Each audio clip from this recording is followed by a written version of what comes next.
সুপ্রিয় দর্শক, কেমন আছেন? আশা করি ভালো আছেন। আমরা ভালো আছি। আপনাদের অনেক ভালোবাসাতে আমরা অনেক অনেক ভালো আছি। তো আজকে একটু ভিন্ন আঙ্গিকে আবারও আসলাম আপনাদের সামনে। আপনাদের সেই চিরচেনা পরিচিত মুখ, সেই ময়না সুন্দরী। তো একটা কথা না বললেই নয়, যে কথাটা হলো আমাদের এই যে বইগ্রামে, গ্রাম অঞ্চলে কীভাবে জামাই আদর করে বা জামাইকে কীভাবে হয়তো কোন টাইমে কী ধরনের পিঠা তৈরি করে করে খাওয়ায়, ঠিক আছে। আজকে ময়না সুন্দরীর মুখ থেকে আমরা এ ধরনের একটি খুব জনপ্রিয় একটি গান, তো আমরা সেই গানটি শুনবো। আপনারা মনোযোগ দিয়ে আপনারাও শুনবেন এবং শুনে যদি ভালো লাগে তাহলে লাইক, এক শেয়ার, কমেন্ট করে আমাদের পাশে থাকবেন। বা ময়না সুন্দরী আপনাদের ভালোবাসার কাঙ্গাল, আপনারাও তার সুরের কাঙ্গাল, অবশ্যই অবশ্যই। ঠিক আছে। তাহলে এবার আমরা ময়নার কাছ থেকে একটু জানি না। তো ময়না, তাইলে উস্তাদ, আপনি যে কথাগুলো বলছেন আসলে কথাগুলো ঠিক বলছেন। আর এখন তো মানে শীতের পিঠাপুলি খাবারে তো উমধাম পড়ে গেছে। কারণ এই যে দেখতেছি যে আমন ধানগুলো কেটে চারিদিকে ধান কাটার মৌসুম, গুলা ভরে নিয়ে আসছে। এখন শুধু খালি মানে ওগুলা পিঠা বানিয়ে বানিয়ে জামাইদেরকে আদর করে করে খাওয়াবে সেই সময়টাই। তাই সেই উপলক্ষ করে কোন জামাই কোন চড়াতে ধান কাটতেছে, কোন জায়গায় কি করতেছে, এগুলো তো আসলে ভাববার বিষয়। অবশ্যই এই যে রোদে পুড়ে ঘেমে ধানগুলো কেটে নিয়ে আসতেছে, তারপরে সেইগুলা ধান ভানতেছে, ভানার পরে সেগুলো পিঠাপুলি বানিয়ে জামাইকে আদর করে খাওয়াচ্ছে। সেই উপলক্ষে নিয়ে আমরা এই গানটি নিয়ে আসলাম দর্শক আপনাদের মাঝে। তো আশা রাখি গানটি ভালো লাগবে এবং যদি গানটি ভালো লেগে থাকে লাইক, কমেন্ট, শেয়ার, সাবস্ক্রাইব করে চ্যানেলটির পাশে সবাই থাকবেন। আপনাদের একটু ভালোবাসা, আপনাদের একটু দোয়া আমাদের একান্ত প্রয়োজন। আর সেই দোয়াতে, ভালোবাসাতে আমরা হয়তো অনেক উপরে যেতে পারবো এবং আপনাদেরকে নিয়মিত নতুন নতুন গান শোনাতে পারবো। তো বেশি কথা না বাড়িয়ে এবার আমরা গানে চলে যাই। গানটি মনোযোগ সহকারে শুনেন। হ্যাঁ দর্শক, তো কথা বললেই কথা না বললেই গান। চলুন আমরা এবার শুনে আসি গানটা।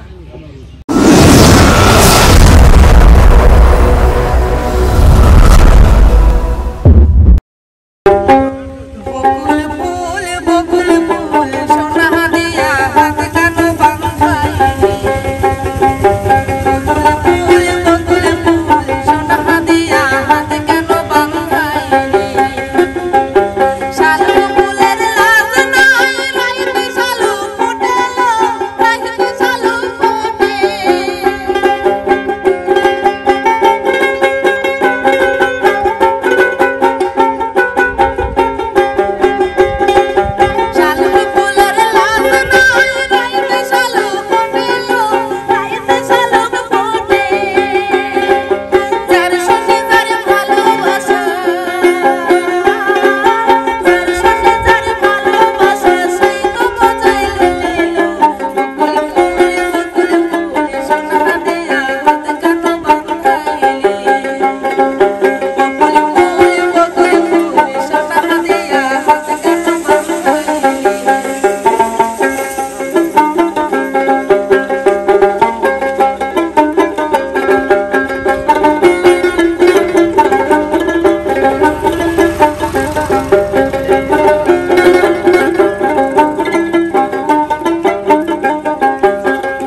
এবার আমি কোন কথাটি বলবো অবশ্যই আপনারা জানেন, আগেও তো বলে নিছি, তো বেশি কথা আর বলতে ইচ্ছে করে না। সব সময় আমি শুধু আপনাদের কাছ থেকে একটা জিনিসই চাই। কি জিনিস বলুন তো? ওই যে like, comment, share and subscribe, এটাই শুধু আমি চাইতে পারি। আপনাদের ভালোবাসাটুকু চাই এবং আমার ভালোবাসাটুকু আপনাদেরকে দিতে চাই, এর মাঝে আমি বেঁচে থাকতে চাই। তো গানটি যদি ভালো লেগে থাকে অবশ্যই লাইক, কমেন্ট, শেয়ার করবেন।